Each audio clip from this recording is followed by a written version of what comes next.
నేను అడిగేది ఒకటే ఈరోజు, బీజేపీకి చిత్తశుద్ధి ఉంటే, భారతీయ జనతా పార్టీకి చిత్తశుద్ధి ఉంటే, కిషన్ రెడ్డికి, బండి సంజయ్కి, 8 మంది ఎంపీలకు నిన్న మొన్న చూస్తున్న అజబ్ ప్రేమ్కి గజబ్ కహాని నడుస్తుంది తెలంగాణలో. అరే బీజేపీ ఎంపీలు ముఖ్యమంత్రికి వత్తాసు పలుకుతున్నారు, బీజేపీ ఎమ్మెల్యేలు ముఖ్యమంత్రికి డప్పు కొడుతున్నారు, బీజేపీ మంత్రులు ముఖ్యమంత్రి మంచోడని సర్టిఫికేట్లు ఇస్తున్నారు. రాజా సింగు, రఘునందను, బండి సంజయ్, రేవంత్ రెడ్డి సక్కటోడు అని చెప్పి సొక్కం మాటలు మాట్లాడుతున్నారు. నేను అడుగుతున్నా, సక్కటోడు కాదు అని నేను అంటున్నా. మీకు సక్కటోడే అనిపిస్తే చెప్పుండ్రి. మీ ప్రభుత్వ పథకం, మీ పైసలు, మీ కేంద్ర ప్రభుత్వం, చిత్తశుద్ధి ఉంటే, నిజాయితీ ఉంటే రుజువు చేసుకోండి. 8 మంది ఉన్నారు, ఇప్పటివరకు 8 పైసలు రాలే, కనీసం ఉన్న పైసలన్నా కాపాడండి. అది నా డిమాండ్. ప్రధానంగా భారతీయ జనతా పార్టీని డిమాండ్ చేస్తా ఉన్నా, రేవంత్ రెడ్డి కూడా సమాధానం చెప్పాలా మున్సిపల్ మంత్రిగా అని డిమాండ్ చేస్తాం.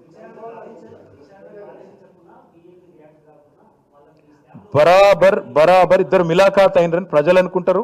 ఎందుకంటే ఇప్పుడు ప్రధానమంత్రి మాట్లాడతాడు ఆర్ఆర్ ట్యాక్స్ అని. ప్రధానమంత్రి కూడా పార్లమెంట్ ఎలక్షన్ అప్పుడు వచ్చిండు, ఆర్ఆర్ ట్యాక్స్ అన్నాడు. అంటే ఏంది ఆర్ఆర్ ట్యాక్స్ అంటే? రేవంత్ రాహుల్ ట్యాక్స్ అని మాట్లాడిండు. మరి ఆర్ఆర్ ట్యాక్స్ అని నువ్వే మాట్లాడుతవి, మాట్లాడి 5 నెలలు అయిపోయాయి. మరో దిక్కు నేను ఖుల్లా ఆరోపణలు చేస్తున్న, ఆరోపణలతో పాటు ఆధారాలు చూపెడుతున్నా. సొరవడ్డరు, దొంగలాగా దోసుకుంటున్నారు ముఖ్యమంత్రి అయిన కుటుంబ సభ్యులని చెప్తున్నా. చర్య తీసుకోకపోతే ఏమనుకోవాలి? ఇక ఎవరికి భాగస్వామ్యం ఉందో ప్రజలు తెలుస్తారు. ఆలోచిద్దాం. నేనేమంటున్నా, తొందర ఎందుకన్నా? ఇది మొదటి రోజేనే. ఎందుకన్నా మొదటి రోజే దీన్ని విడిచిపెడతా అనుకుంటున్నాను. నేను విడిచిపెట్టను. మంత్రి గారికి రాసిన, కేంద్ర పట్టణాభివృద్ధి శాఖ మంత్రి గారికి పత్రికా సమావేశం ద్వారా ప్రజల దృష్టికి తీసుకొస్తా ఉన్నా. తదుపరి ఏం చేయాలో ఏది కూడా వదిలిపెట్టం.